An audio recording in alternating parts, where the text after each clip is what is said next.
So welcome to the People Performance Podcast, where we discuss all things people performance. The People Performance Podcast is made up of 3 series. First up, we have the Leader Lounge episodes with me, the founder. Then we have the guest interview episodes. And finally, we have the performance episodes delivered by the T2 consultants. If, after listening to our podcast, you want to get in touch with T2 about anything we do, please contact us at help@trans2performance.com. You can stream or listen to our podcast on all the usual platforms available. So for now, sit back, tune in, and enjoy the People Performance Podcast. Coming up on this episode.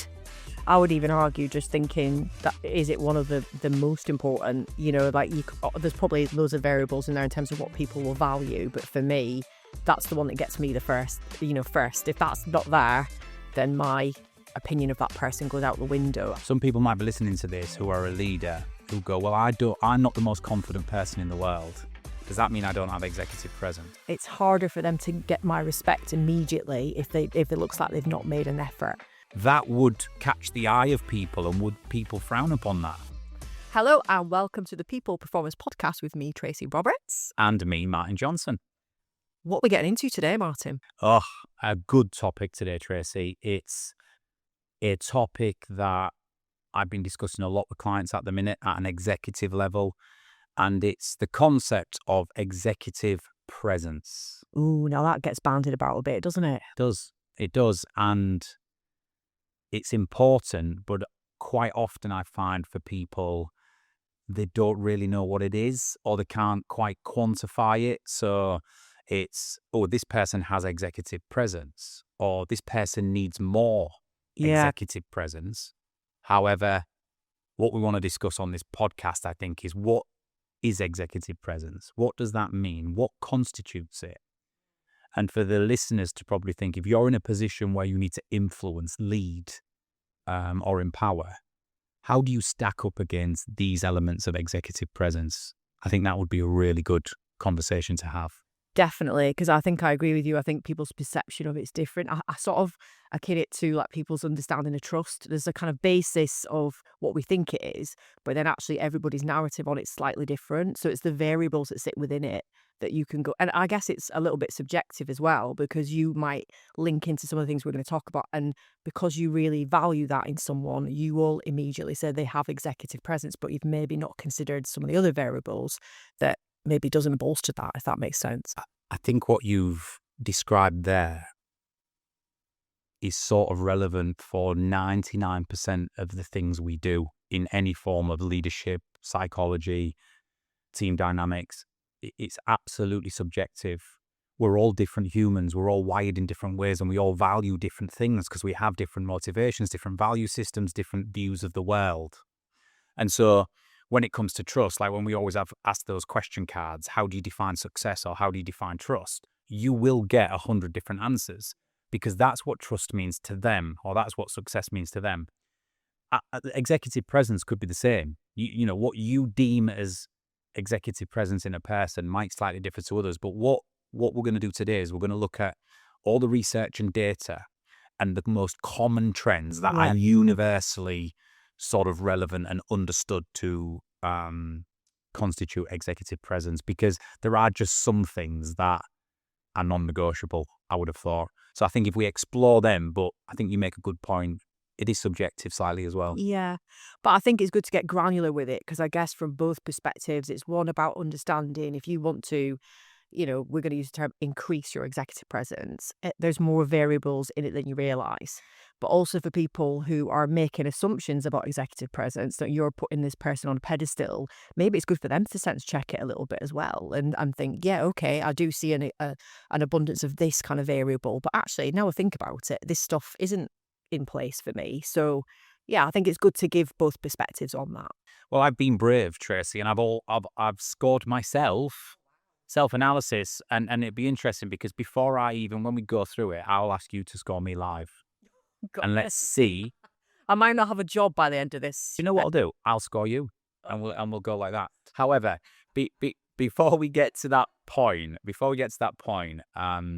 it might be a great starting point to define executive presence from a T2 perspective, having looked at all of the data that's out there, all of our own leadership curriculum and our observations of what we see in some of the more, let's say, leaders and executives who demonstrate some of these qualities with their teams. Our definition is short and sweet, but it sort of encapsulates the essence of executive Yeah, presence. So, executive presence refers to the qualities, characteristics, and behaviors that make a leader present as confident, capable, and influential. In turn, this inspires trust and respect from others. I like that. So it's the qualities, characteristics, and behaviors that allow a leader to present as confident, capable, and influential. In turn, that inspires trust and respect from others. Yeah, I think those words are really key because I think then if you think about what you're observing in people, that is what you're looking for, but it's how they display it. And confidence can look different to everyone, I guess, as well. So again, good to get into actually how that can display in different ways because it's not a one size fits all. It's definitely more around how you, as an example, the confidence, how you convey confidence because people do that in different ways, don't they? So And I'm going to say my first sort of, not contentious, but my first thing on the podcast that people may find hard to digest with this. The three words used in that definition are confident, capable, and influential. Some people might be listening to this who are a leader who go, well, I'm not the most confident person in the world. Does that mean I don't have executive presence? They might be very capable, but let me say something. In the absence of a level of confidence, and the descriptor of confidence is interesting because it doesn't mean the loud, brash, outgoing, jazz hands type people. Confidence can come in many different guises for introverts, extroverts, etc. But in the absence of confidence, your executive presence is going to suffer. So you need it. yeah, It's just how you're viewing confidence. A lot of people say to me, well, I'm not a confident leader. And what they're sort of saying, Tracy, is I'm not an extroverted leader. The two are different. yeah, I mean, it's conviction, I think. Is that the word? That lines up with confidence. So, like, you can be an introverted leader and still have conviction. Of course you can. And that in the conviction side becomes your confidence because, you don't have to go out there with a megaphone and tell people where to go, but you having the ability to discern information and communicate really clearly and say, that's what we're doing is very different. I'd actually argue that for some leaders, they maybe think their confidence is high, but is it real confidence? Are they high? Is there a little bit of something that sits behind that makes them question themselves sometimes? Maybe because they're more extroverted and they're maybe not taking time to get as into the details sometimes. So maybe that catches them out from time to time. So there's definitely a way to kind of consider both sides there. But it would be safe to say that all leaders want to have executive presence to some degree. Everybody would like to display that confidence. Everybody wants to demonstrate they are capable. And the art of any leadership position is you need to be able to influence other people and outcomes. So it matters. It really matters. And yeah, I think what would be good is for us to go through the 6 main areas, and there's lots of things within these 6 areas, as we'll cover, that people need to start thinking about when it comes to how other people are judging you against executive presence. What is it that contributes towards that very often subconscious scoring in the It's a mind of bias, others? isn't it? It's Yeah. what you're looking for. I call it a score because that's what it is. Imagine that you're going through life and every single person you work with or who works for you is subconsciously, whether they know it or not, scoring you on a set of criteria that will ultimately give them their judgment of executive presence on you. Yeah. And so if you think about that, if you're aware of that, you can affect your score. If you work on some stuff or you bring some stuff into the conscious, you can increase that executive presence score. Yeah. So let's start with the first one, contribution score. Your contribution score is how others subconsciously analyze and rate the impact and quality of your contributions in meetings, discussions, and situations. Things like vocabulary, volume, pace, pitch, and tone, and clarity all form part of your contribution score, as do things like great storytelling, the ability to connect emotionally, novelly, and memorably. Now, what's probably also in this contribution score is body language and nonverbals, posture, the use of nonverbals. That can make or break you, can't it? You can tell a story, but look, not very engaged as well. I quite like the fact that there's a bit of a, like, clear kind of definition there that talks around the quality of what you're saying as well as just the quantity of what you're saying. Because I guess we've all came across those leaders in the past that can do a Winston Churchill speech every Monday at 1 o'clock, but actually it makes no difference. It's the same thing that you're hearing all the time. But actually the absolute quality in what people say, and I guess that goes back to what we were saying around introverted leaders a little bit as well. It's not that they're talking all the time, it's what they say, how they say it. And, you know, I guess it might be even just a question you drop in the room sometimes because, God, what an impact that's just had. It's not about you coming into the room and owning it every time. In actual fact, sometimes it's just about the great questions you ask, isn't it? Because that's your contribution. So I like there's a definition that kind of defines the two areas. And you know, it's, if you think about those things I just said, you can break them into two categories. You've got the delivery of what you do, which is vocabulary, volume, pace, pitch, tone, and clarity. And then you've got the impact that it has on others. Yeah. Emotional, novel, memorable. Love that. Right? So contribution score is how you deliver your contribution, both verbal and non-verbal. And then the second element of it is the impact it has on others. And so That's so important for people to realise that, isn't it? it That is. you could have a 50% score there by just talking a little rubbish. Yeah. If it doesn't land in the right way, or actually it lands in the wrong way. Well, what's interesting, let's take vocabulary for example. I often find, and it's backed up by what you see out there in the data, is people think that a smarter, more deep, more breadth vocabulary builds executive presence. It's not always the case. If you get too clever with it, or you're too intellectual and you are bamboozling people with clever words and vernacular, it actually confuses people and it switches people off. It can actually make them feel inferior. Yeah, definitely. So the thing with vocabulary is have a strong vocabulary, but be clear and concise and keep it simple. It needs to land. Like we said there, the value of it landing needs to happen. So you can't get too clever with it. You know, we've seen it before where there's very, very intelligent leaders, very educated, huge, wide vocabulary, and they're saying words that certain people in the team do not understand. Well, they can't connect with Or it. they can't connect Yeah. with it.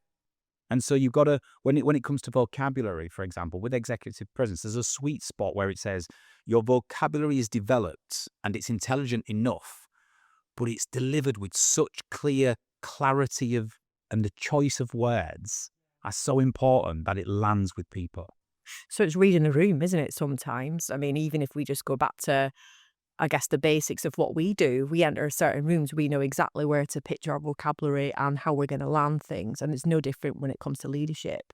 It's having, I guess, the right vocabulary, if it's clear and concise, gives you confidence in that person. And I guess it allows you to think, yeah, it sounds like they know what they're doing. But if you're using words where people can't connect, then they kind of leave the room more confused than they went in. So, yeah, I like the fact that we're discussing a sweet spot there because it is really about that room that you walk into, isn't it? So think about your contribution score. I mean, the last bit I want to mention before we move on to the next one, T, is I mentioned storytelling. Yes. I'm a fundamental believer that not just in leadership, but in life, the great influencers, the people that other people gravitate towards, where influence truly comes from at times is the ability to storytell. And I know you do a lot of this in the speaking with clarity and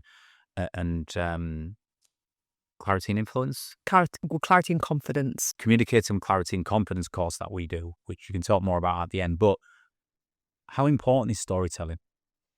I think it's really important because our brains are naturally storytellers. So if our brains connect very quickly with what you're saying, then clearly it lands, I guess, more like solidly in our minds, and we're able to kind of envisage what part of that story we're in, whether it's we're taking it in and we're referring it to something we've experienced, so we get that kind of connection. Or actually, if we're storytelling in the instance of trying to take people on a journey as a leader, then we immediately put ourselves into the narrative of that book. So it's really important. What I would say, though, is I think it can go the other way. I think some people are very good at storytelling but not landing a point at times. So they'll go round, they'll try too much to soften the edges and take people on a journey. And then therefore the vision and all those other things kind of gets lost in all the plot, if that makes sense. So I do think that's a sweet spot too to some people. So before we move on then, I scored myself out of 5 being excellent, 1 being poor, 3 being average. etc. for contribution score. Shall I ask you first before I It's a difficult one, that. I'm going to say 4 or 4.5. I scored myself a 4. Yeah. And the reason I did is because I do feel quite confident that in many of these the elements within contribution score that play to my strengths. But the reason I scored myself a 4 and didn't go any further up is because there was one element of it that sometimes I don't get right, which was tone. Yeah, okay. I I'll think I'll back you up on that one. I think Is that where I give a knowing look to the camera?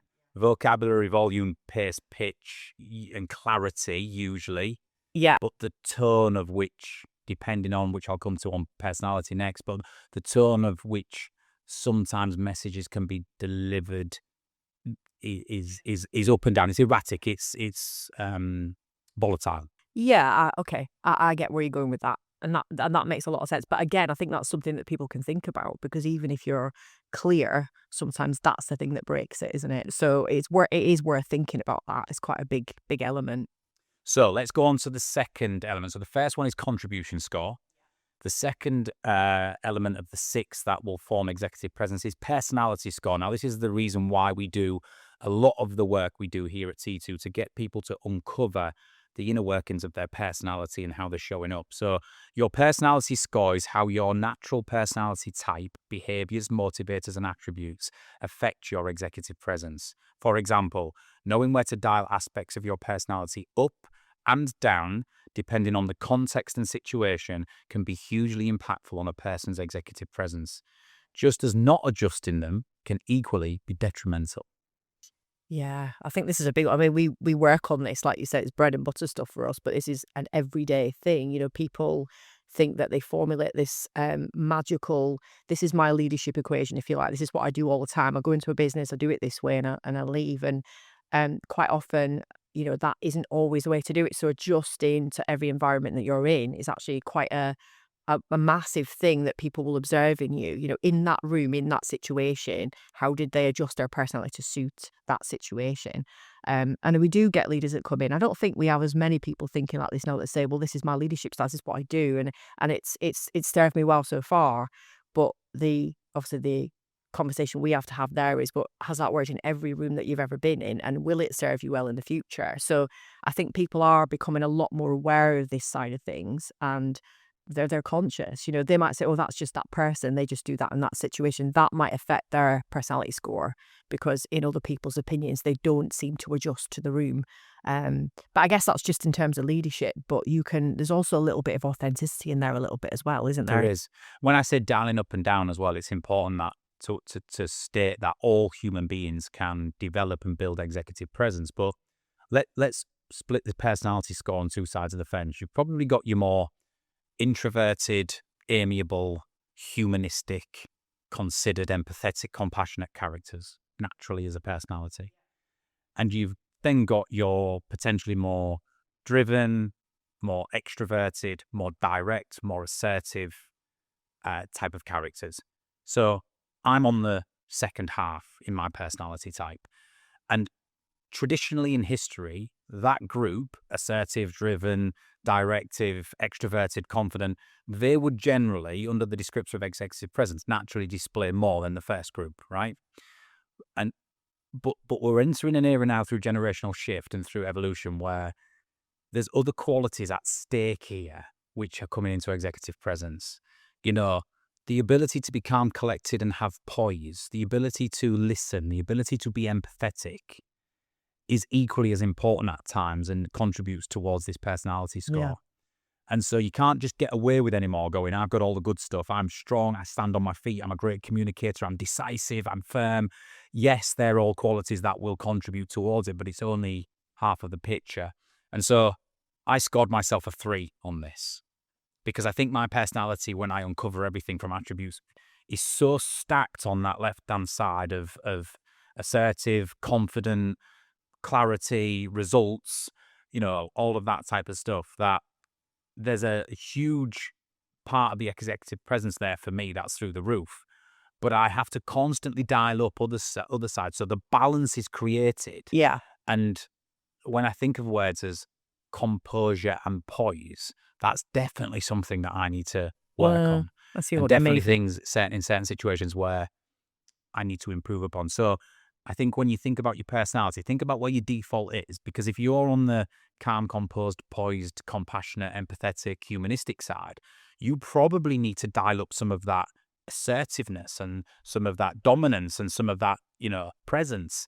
So I scored myself a 3 because I think I have half of it in abundance, and the other half I need to, constantly work on, if that makes sense. It'd be really hard to get them both in check all the time, though. So I think it's probably worth saying, like, having 100% commitment to always having that balance is difficult, but it's very useful to know which side you tend to deviate towards. Yeah. Definitely. Okay, let's move on to the third element, which is credibility score.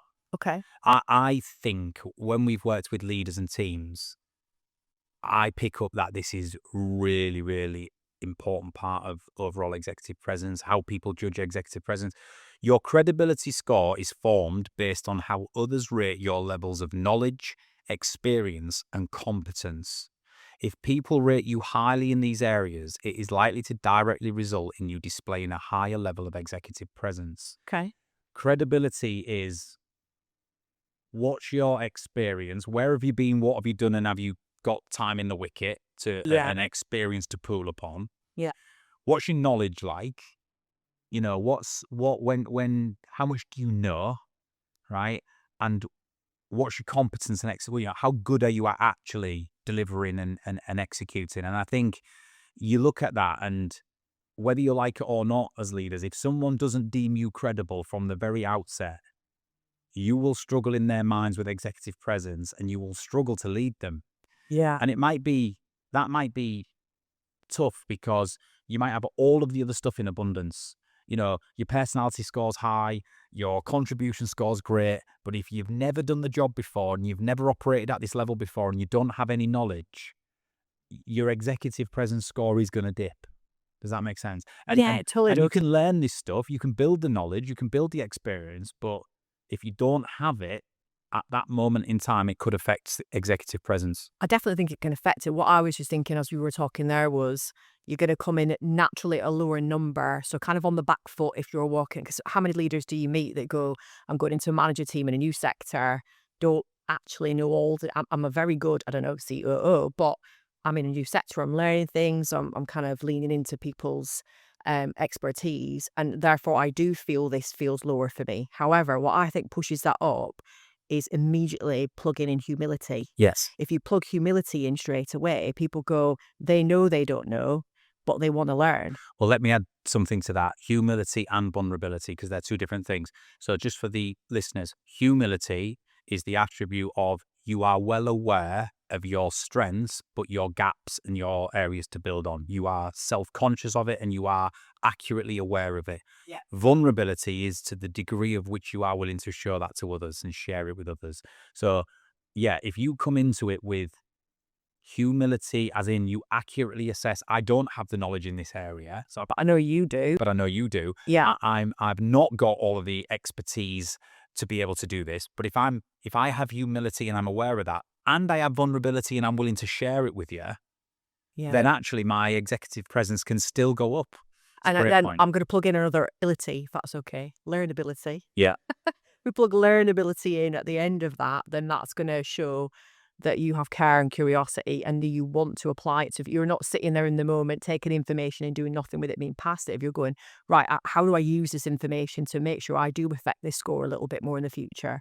So definitely, again, really good points in there because it's not about walking in there on the back foot and having no say until you've got 6 months experience. There's definitely ways you can get that score up.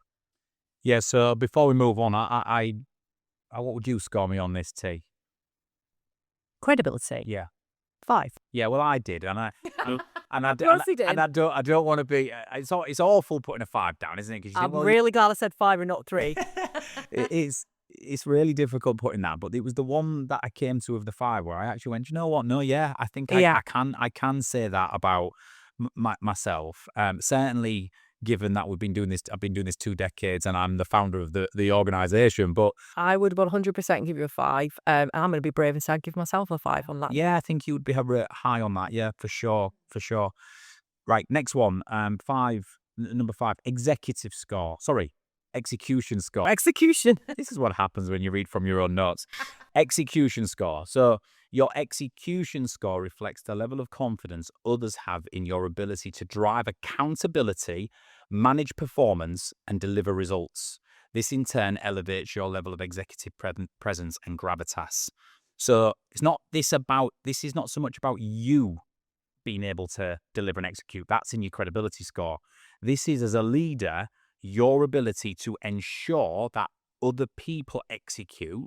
Yes. And therefore, you will make sure that you drive accountability, manage performance, and therefore ensure results are being delivered.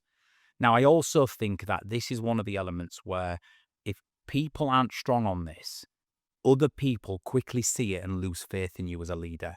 Yeah. If you are tolerating continuous underperformance, poor behaviours, whatever it might be, and you don't address it, and therefore we're not succeeding in our endeavours, your executive presence can dip. I would even argue, just thinking, that is it one of the most important, like there's probably loads of variables in there in terms of what people will value. But for me, that's the one that gets me the first. If that's not there, then my opinion of that person goes out the window. I can be here on personality and communication and all those things, but ultimately we're here to do a job. So the way my eyes work is, can you make this happen? And for me, that's a big one. These are intrinsically linked up, because if we go back to personality score, if you were heavily on the humanistic, caring, compassionate, introverted, amiable side, this might not be comfortable, this execution score for you, because calling out underperformance, holding people to account, driving results, that might not lend itself naturally to your personality. And so they're absolutely linked. But the execution score is an important part of the 6 elements, because it's you will maintain your executive presence if you are not afraid to drive accountability, call out performance, and drive results. Right, the 6th and final one, productivity score. So your productivity score reflects how well you utilize time, resources, and how effective you are at making decisions and delegating tasks. This possesses the ability to elevate or reduce your executive presence. So how efficient are you? Have you got your ducks in a row? Do you manage your time? Are you reliable? Yeah. Can you delegate effectively? Do you structure and drive great meetings? All of this stuff, that makes you a productive person, which then elevates your level of executive presence. Yeah, because this is, again, you're absolutely right. It's all intrinsically linked, 100%. But if you think about what that means, is this person a busy fool? Are they juggling loads of things, or actually are they knowing what to prioritize? Guess there's a link in there again to not just decision making and delegation, but discernment of what's most important, what they have to focus on, who they have to focus on. Because in certain jobs, I can definitely say at the top from experience of this, everybody wants you. So you've got to be able to disseminate very quickly where to spend your time. And I think people can pick up on that very quickly, can't they? And I love that you used meetings as a good example, because for me, that is a very quick sign of how many ducks people have got in a row, or if it's just, a load of geese going off to a distant land. Because meetings are super important. And can waste a lot of time, and people's soul gets lost in there. So if people can hold that together, make sure we come out with something at the end, and hold people accountable, so it goes back to the previous conversation, that's definitely going to give you some indication as to how, I guess, how much that affects this person's executive presence. Yeah. And again, I scored myself a 4 on this, but it was a generous 4. I think I can be really productive. Yeah. And I can manage my time and focus on priorities, and quite often do. But you do like shiny things. But I can, I can get distracted, and I can then get, my eyes on the prize and drift off somewhere else very quickly. And so I think there's definitely work to be done on that. Yeah. So there's the 5 elements of the executive presence. I said 6 originally, but it was 5, wasn't it? Contribution score number 1. Mm-hmm. How you present, interact, show up with your verbals and non-verbals. How you contribute in situations. Your personality score. your natural behaviours, motivations, and attributes, and how that lends itself to how you show up. Your credibility score, your knowledge, experience, and expertise and competence. Your execution score, your ability to get stuff done or ensure Yeah. results are achieved and things are done. And productivity score, how efficient, productive, and reliable you are to others within organizations and teams. Yeah. And so think about that. Think about those elements of executive presence and think about how you stack up. I've done a quick self-assessment, but I'm sure the best way of doing this would be to send a survey out to my team with a load of questions in each area and say, answer these on Martin and give me some honest feedback. In fact, The ultimate 360, really. breaking news, I know we do Leadership 360s, which is slightly different, but Lydia's actually developing an assessment for executive presence alone, which we can communicate to people when it's done, if you're interested in taking the test. Before we finish up this podcast, though, T, I think it's probably worth going into a final bit of the conversation around what kills executive presence. We've talked about, what makes executive presence and what absolutely contributes towards it, but there's certain things that can kill it off very quickly or can diminish it. And you might just say, well, it's the opposite of all those 5 areas you just spoke about. But I think we want to get a bit specific with this, and then we can, I've written 5 down, but there's probably 25, probably more. So the first one I wrote is poor communication. And what I meant by this was when there's no goals, no direction, rambling and waffling, unclear or uncertain communication. Yeah. I mean, surely that's the antidote of executive presence. Yeah. And I guess just thinking about like ramblings are good. I can literally think of 2 or 3 people I've worked with immediately when you say that word, where you're trying to get clarity. And for me, the one thing that stands out to me there is people can be talking at you, but then they leave and you go, was I supposed to do something with that or not? Yeah. Does that make sense? Was there an outcome to that? Yeah, like so I'm really glad, and it could be linked to bad storytelling actually, blah, blah, blah, blah, blah, okay. And then I've had leaders come back and go, so did you do X? And I go, I didn't even realise it was an action. I thought that was a discussion. So the rambling element and obviously maybe the opposite side of storytelling, definitely. I mean, in all our time, we've been doing this for over a decade now, T. There's so many executive teams we've worked with where you have those moments where you sit and observe a meeting or you observe a 45-minute discussion on something and it goes nowhere. In fact, it goes down rabbit holes, it goes in different directions, and then at the end of it, no decision's been taken, no action has been established. There was no point to it. And I just think, like, how many conversations like that are going on in organizations? And it's just poor. And a good leader with executive presence will recognize this is happening and intervene and say, well, stop. What are we trying to achieve here? Or I'm going to make a decision now because we're getting nowhere. Decision made. Are we all behind it? Yeah. A good leader recognizes when that's happening. But if the leader themselves or the person who's in the most senior position is taking part in that and sometimes driving it, it's a huge problem. Huge problem. Yeah, I would agree with that. Which links into number 2, poor listening. What? I love it. Poor listening, interrupting, not acknowledging, or being defensive, or just even worse, disengaging on phones, on laptops, walking out the room, taking calls. I mean, I'm visualizing loads of people that do that I've worked with. I'd even say that another side of that is walking into a room, feigning that you want consensus in a situation or a blue sky thinking session, but already knowing what you want and leading people that way. Does that make sense? yes, yeah. So it's like fake consensus building. That's the worst scenario. But you're absolutely right. It can also be sitting in a meeting and choosing when to intervene and not listening and taking control of it even in certain situations. Coming back to the point you just made, a good leader with executive presence would be strong enough to say, I know you want a meeting about this and I know you want to brainstorm and everything. However, I need to let you know that I've made this decision and we're going in this direction for these reasons. So here's the things we can discuss. And I need you behind me, but I don't want to waste your time because it would be, what did you call it? False consensus false building. consensus. I don't want to think of that. Our hands are tied. The Yeah. Matrix has decided X. I know we'd love to debate it, but there's nothing we can do here. Decision made. Here's the reasons why, And can we and move on? here's what I can tell you, and all those things. That would be someone with conviction and strong executive presence. They're not going to waste somebody's time or appease people with false You still get a consensus. consensus because people go, okay, we're in it together. And that's the difference. We might have to go through a bit of a change kind of like process in our head at that point, but at least we can move forward. Yeah. Okay, number 3, weak conviction. So what I mean by this is weak conviction is when you are not standing by your decisions.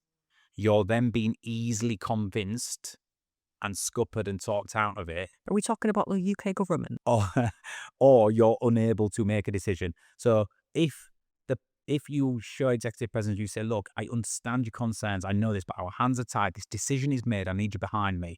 And then some strong character in the room goes, hang on a second, and starts challenging and a bit, and then you start U-turning from that in front of the group because you're easily swayed by the strong characters or whatever it might be. That's not good either. As much as we want to be listening and where we can and we want to be collaborative, if you've made a decision, stand by it.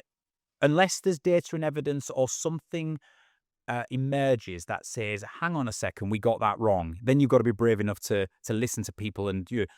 But you can't do it all the time. We know those leaders where they just get easily talked down, or they doubt themselves because they get challenged on stuff time and time again. Sometimes you've got to have some conviction. And they don't, I know this sounds awful, but it also links into that vulnerability and honesty piece, doesn't it? Because you can have a leader who's discerned very quickly, because there is a difference between discernment and decision making. You can make decision making very quickly, but discernment is definitely a skill that people, have to kind of work on. But even if you have made the wrong decision and you have to U-turn because of data or whatever it is, how do you communicate that you've made that mistake and be clear about why you're changing your mind? Does that make sense? Or you don't even have to say it's a mistake. You say, look, at the time we made this decision because this was the evidence, data and facts we were working with, and it was the right decision at the time. However, now, because of what we've discovered or we know, we're confident that we need to make another decision. Yeah. And that's absolutely fine. It's absolutely fine. I don't think that happens enough, does it? Doesn't. Because Because they take it as personal failure. This is making me look bad. And it becomes a change project that we shall never speak of again. And yeah. Number 4, conflict aversion. So what can kill executive presence is not having the bravery to even have the tough conversations or call out that underperformance. It links in to that execution score of getting stuff done. But if you're overly, shy of conflict, or you don't like it, and therefore you don't have the tough conversations you need to have, people will spot that incredibly quickly around you. Yeah. And they will get frustrated that you are not doing anything about this. And so whether you're someone who doesn't mind conflict, like myself, you've got to think how you do it, number 1. If you're somebody that doesn't like it, you've got to push into it. You do. But you can't avoid it. Executive presence requires people in senior positions to step up and call stuff out if it's not working or if things aren't happening. How you do it is important, but you've still got to do it. Yeah. And a lot of the time it's excusing poor behaviours, etc., which has a knock-on effect in itself, doesn't it? And usually it's not even around skills and competence. More often than not, it will be around behaviours, what we are willing to accept in the environment versus not. And the final one, before we can summarise and wrap up, and it might be a controversial one, but I've read so much about it, and I think we've got to put it out there because even still today it matters. We know everything we know about psychology and first impressions and how the brain works and how we're constantly judging friend or foe, like, dislike, in or out. Whether we like it or not, what people see and observe forms a larger part of their opinion of you. And so what kills executive presence could be personal grooming, appearance and posture. How you present, your attire, your personal hygiene, your personal standards, right? It matters. And, you've got to think about that. Now, we had this conversation off camera, didn't we, that when I left the military, I'd spent, like you, my entire 6-year period in a suit. And not only in a uniform, but in the ironing evidence at A4. And in the uniform, they told you had to be in every single day for different tasks and activities, which is fine. And there's a value to that. And I remember the positives of that. And then I came out of the military and I went into the corporate world and I worked for a smaller consultancy company where it was suit, tie, Yeah. etc. And then I went into a large global organization, Gartner, and you had to wear suit, shoes, tie, shirt, buttoned up. Even if you was internal and there were no client meetings, it was expected that you showed up Yeah. like that. The world's moved on a lot, T. And a lot of organizational cultures have moved on, and we don't over-index. In fact, wearing suits and ties now are probably more rare than common, Yeah, it's unless you're in unusual. certain industries, banking, law, whatever it might be. But and I dress now in t-shirts and combats and whatever. Obviously, if I go to a certain gig, however, or I'm on a stage, I wouldn't rock on the stage in a pair of shorts and trainers because I still try to be appropriate for the environment I'm going into. Yeah, that's the key, isn't it? But even if I'm in my t-shirts or my polo shirts, I'm still thinking about, is it smart? I still want to present well. I still want to show up well. It still needs to be ironed. It still needs to be washed. I still need to smell nice. I still need to. And so I think it matters to people because there's an element of judgment, isn't there, where scruffy, tardy people, it affects that credibility score and all the rest of it in their minds. And so I still think you said something though in the conversation. You said, when I talked about standards, grooming and hygiene, you said, yeah, but that's different to style. I think, yeah, it's different to style, but it's also different to generational opinions, isn't it? So we were saying how there's two things that are kind of like, against each other. And I'm going to throw a word in there, pride. I think pride is linked to that last point there. So if people look like they've made a pride, it doesn't matter if they don't have the most expensive suit or all those things. It's they've made the effort to have some pride in how they appear in that room. And for me, that's what I see in that person. It's not like, is that a really expensive Hugo Boss suit or whatever it is? It's just that they've taken that time to walk in and stand tall and they're groomed, and they're right for the audience. But you're absolutely right. Do you think the more senior, the more rich, the more successful people get, the more they care less? So, for example, you look at Elon Musk. He is the richest man in the world. He's run multiple businesses. He's could be, on paper, you would say, the most successful person in business ever. And he would rock up in a cap, a t-shirt and a pair of jeans. And he's even been seen smoking weed on podcasts. I mean, I know this is a far-fetched example, but No, but it's the truth. There's research around it. he's clearly gone, I don't need to impress, right?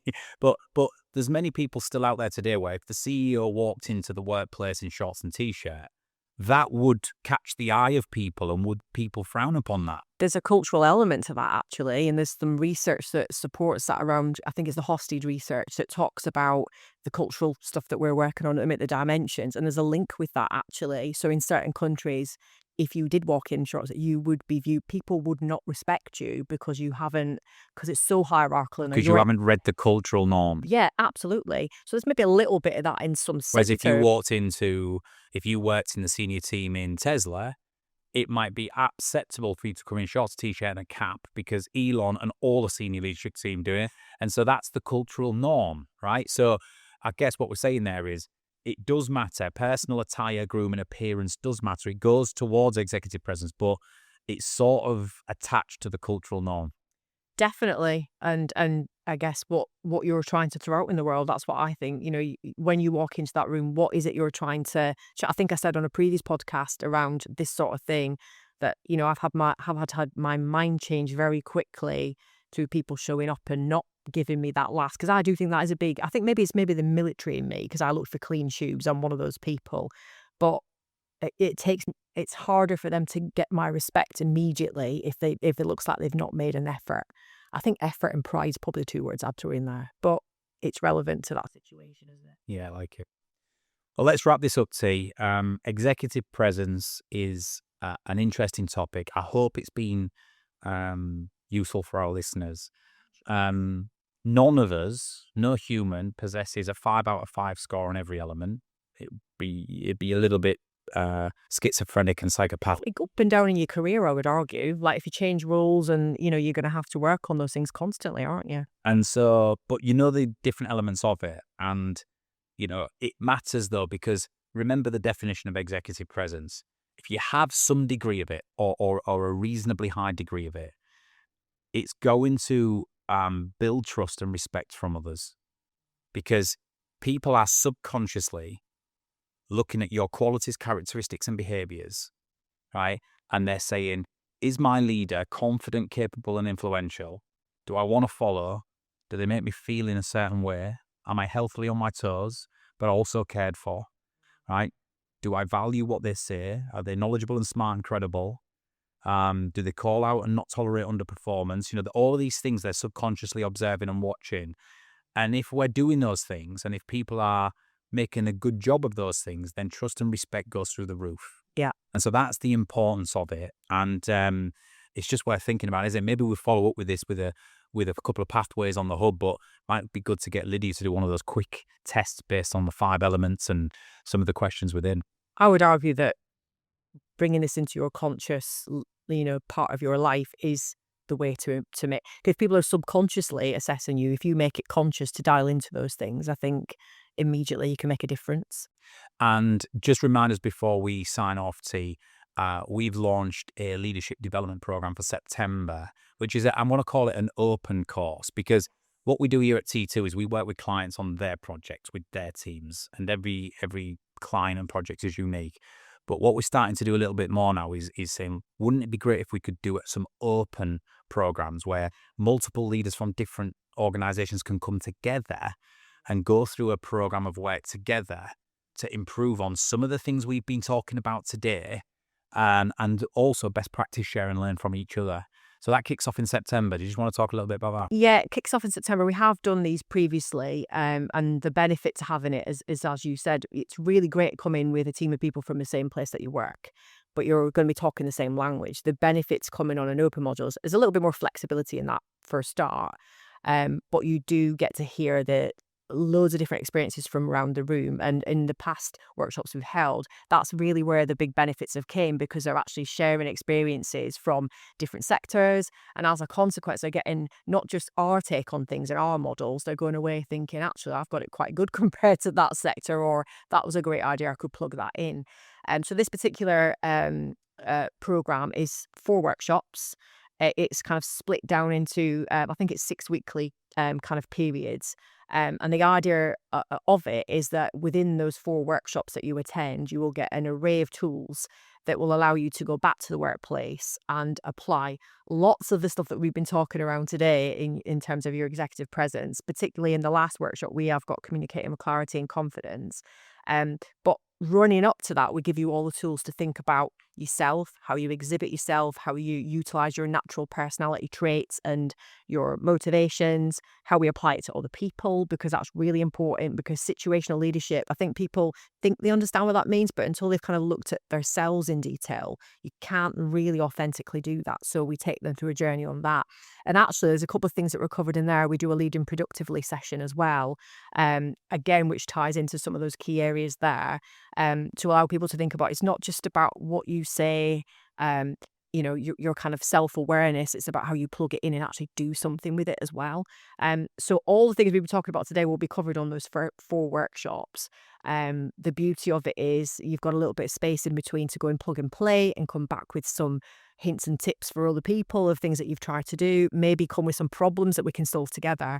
And the best bit about it is it's here at T2 Towers. So it starts September. It's 1 a month, is that correct? 1 every 6 weeks. 1 every 6 weeks, starting in September, here in Hull at T2 HQ. Yeah. If you're interested, you can contact us at help@trans2performance.com. Claire and the team will give you more information. But if you've been interested in any of the elements of executive presence today and how you work on them, but to your point, establish how you stack up against some of these elements before you come through some testing, it'll be a great, rich experience for you to go through. So contact us if you're interested. Loved that. Tracy Roberts, thank you very much. Thank you. And we'll see you again soon for another People Performance podcast. The People Performance Podcast, brought to you by T2.